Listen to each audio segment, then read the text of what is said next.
नमस्कार, जय श्री राम। मैं दीपेंद्र तिवारी, ज्योतिषाचार्य। आप सभी का स्वागत है हमारे इस यूट्यूब चैनल होरा शास्त्र एस्ट्रोलॉजी में।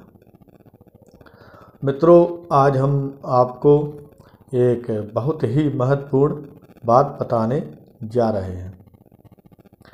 जैसा कि आप लोग देख ही रहे हैं, हर जगह यज्ञ हो रहे हैं और 12 महीने यज्ञ हो रहे हैं।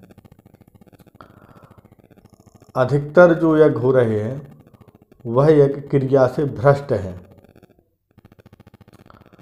हमारे शास्त्रों में कहा गया है, जिस भूमि पर यज्ञ होता है, जिस गांव में यज्ञ होता है, उस गांव में कभी भी अकाल नहीं पड़ता है। उस गांव के आसपास गांव में भी अकाल नहीं पड़ता है, भुखमरी नहीं होती है। जिस भूमि पर यज्ञ होता है वह भूमि उपजाऊ भूमि हो जाती है, वह भूमि देवतुल्य भूमि हो जाती है।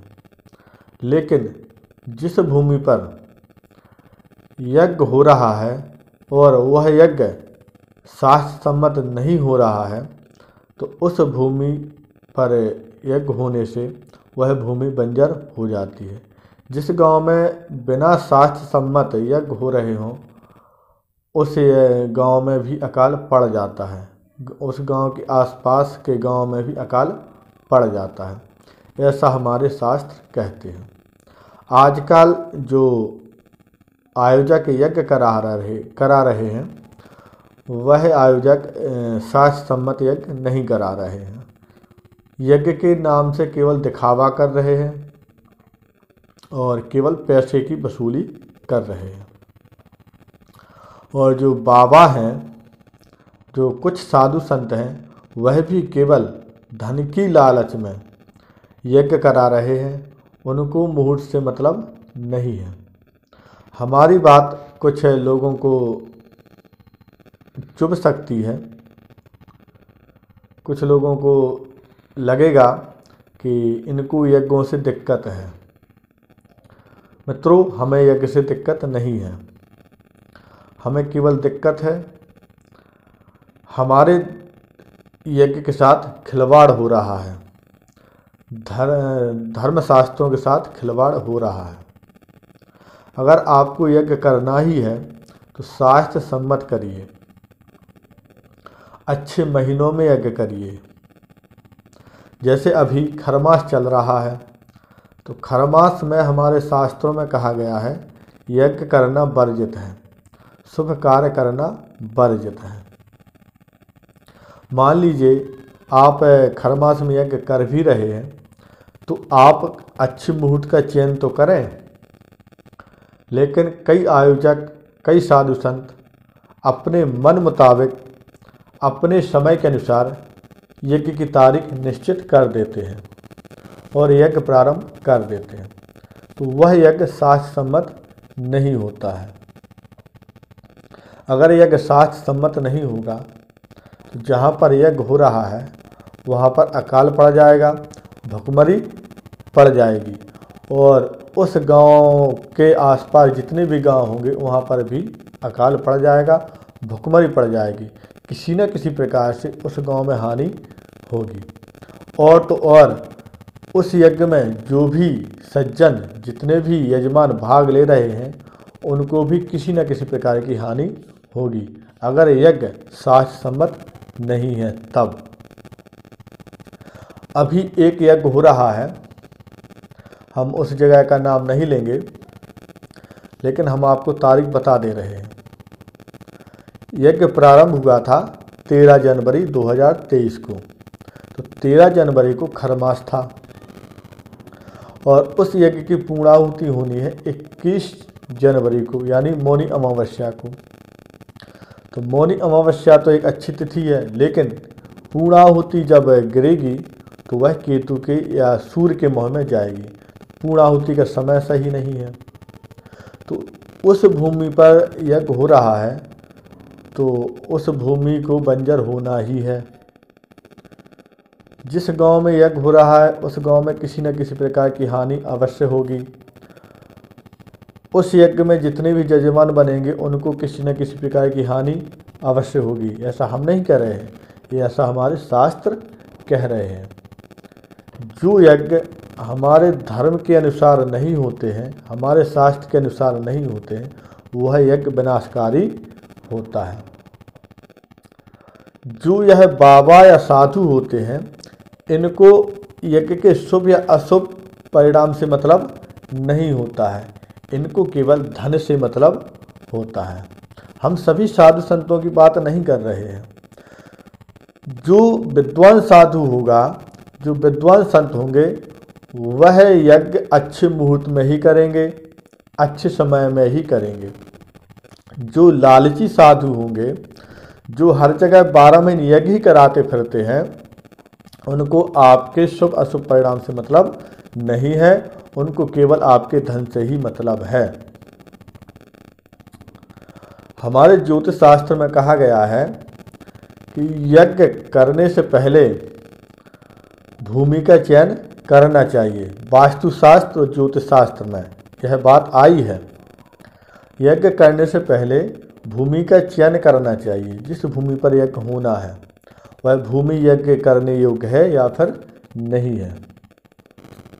इसके बाद उस गांव में भी घूम कर के देखना चाहिए, उस गांव में यज्ञ करने योग्य है, वह गांव यज्ञ कराने योग्य है या फिर नहीं है। यज्ञ से पहले अच्छा मुहूर्त का चयन होता है, अग्निवास का चयन होता है, पूर्णाहुति के दिन का चयन होता है, मुख्य यजमान के नाम का चयन होता है। इस प्रकार से यज्ञ का मुहूर्त निकाला जाता है। किस गांव में यज्ञ होना है, किस स्थान में यज्ञ होना है, मुख्य यजमान किसको बनना है, अग्निवास कब है, पूर्णाहुति किसके मुँह में जाएगी, यह सब यज्ञ में बातें देखी जाती हैं। लेकिन आजकल जो यज्ञ हो रहे हैं, साधु संतों के द्वारा जो यज्ञ हो रहे हैं, जो लालची आयोजकों के द्वारा यज्ञ हो रहे हैं, उनमें यह सब चीज़ें नहीं हैं। वह केवल अपने मन मुताबिक अपने समय के अनुसार तारीख रख देते हैं, इस तारीख से इस तारीख तक यज्ञ होना है। नाम दे देंगे विष्णु महायज्ञ, सतचंडी महायज्ञ, रुद्र महायज्ञ आदि। लेकिन उनको यह पता नहीं है कि इस यज्ञ का क्या परिणाम होने वाला है। यज्ञ आपके लिए शुभ प्रभावकारी भी होता है, यज्ञ आपके लिए विनाशकारी भी होता है, यह भी आप ध्यान रखें। अभी हम एक वीडियो देख रहे थे, काशी के एक विद्वान बता रहे थे कि यज्ञ की अगर क्रिया बिगड़ जाए तो उस यज्ञ में जिन जिन लोगों ने भाग लिया है उन सभी का विनाश हो जाता है। अगर ब्राह्मण के द्वारा मंत्र की शुद्धि नहीं होगी, यजमान के द्वारा क्रिया की शुद्धि नहीं होगी और आयोजक के द्वारा धन की शुद्धि नहीं होगी, तो वह यज्ञ हमें बिगड़ ही जाएगा। तो यज्ञ में अच्छे विद्वान होना चाहिए, अच्छे यजमान होना चाहिए, अच्छी आयोजक होना चाहिए जो धर्मशास्त्र का विधिवत ध्यान रखें। हम सभी आयोजकों को गलत नहीं कह रहे हैं, सभी साधु संतों को गलत नहीं कह रहे हैं। हम उन आयोजकों को, उन साधु संतों को कह रहे हैं जो केवल धन की लालसा से हमेशा यज्ञ कराते हैं, 12 महीने यज्ञ कराते हैं, महीने में 4 यज्ञ कराते हैं। आप लोग ऐसा मत करिए। आप चाहे महीने में 1 यज्ञ कराइए, यज्ञ केवल अच्छे मुहूर्त में कराइए, अच्छे विद्वान से यज्ञ कराइए, क्योंकि यज्ञ से जो फल मिलता है उस फल से गांव में खुशहाली आती है। जिस भूमि पर यज्ञ होता है वह भूमि देवतुल्य हो जाती है। जहाँ पर यज्ञ होता है उस यज्ञशाला से 20 किलोमीटर आसपास खुशहाली आ जाती है, रोग भाग जाते हैं, अकाल नहीं पड़ता है, भुखमरी नहीं पड़ती है, अति वर्षा नहीं होती है, सामान्य वर्षा होती है, अच्छे परिणाम मिलते हैं। अगर यज्ञ की क्रियाएं बिगड़ जाएं, यज्ञ अशुभ मुहूर्त में हो, तो सर्वनाश हो जाता है। ऐसा हमारे शास्त्रों में कथन है। आज हमें यह बात इसलिए कहनी पड़ रही है क्योंकि हम कुछ दिनों से देख रहे हैं, अभी 2 यज्ञ तो हमारे सामने ऐसे हैं कि यज्ञ होने के बाद ही उस गांव में कम से कम 5 मृत्यु हो गई थी। कम से कम 2 यज्ञ ऐसे हैं कि यज्ञ होने के 10 दिन बाद से ही 5 मृत्यु लगातार हुई। एक फिर किसी कोई खत्म हो गया, फिर कोई खत्म हो गया, कोई खत्म हो गया। एक गर्मी में यज्ञ हुआ था, तो उस यज्ञ के 10 दिन बाद ही उस गांव में ऐसा रोग आया कि अब कोरोना तो था ही, कोरोना के बाद एक ऐसा रोग आया कि उस गांव में 8-10 मृत्यु उस रोग के कारण हो गई। अब रोग का पता नहीं, लेकिन मुंह से फसूका आए। तो यह यज्ञ के कारण होता है। यज्ञ के हमने उन दोनों यज्ञों के मुहूर्त को फिर चयन देखा, तारीखें देखी, तो दोनों यज्ञ अशुभ मुहूर्त में थे और दोनों यज्ञ किसी साधु ने कराए थे। तो यज्ञ का दुष्परिणाम मिलता है, अच्छा परिणाम भी मिलता है, दुष्परिणाम भी मिलता है। तो जितने भी आयोजक हैं, जितने भी साधु संत हैं, आप सभी से विनम्र निवेदन है, हाथ जोड़ करके निवेदन है, आप यज्ञ कराने से पहले अच्छे महीने का चयन करें।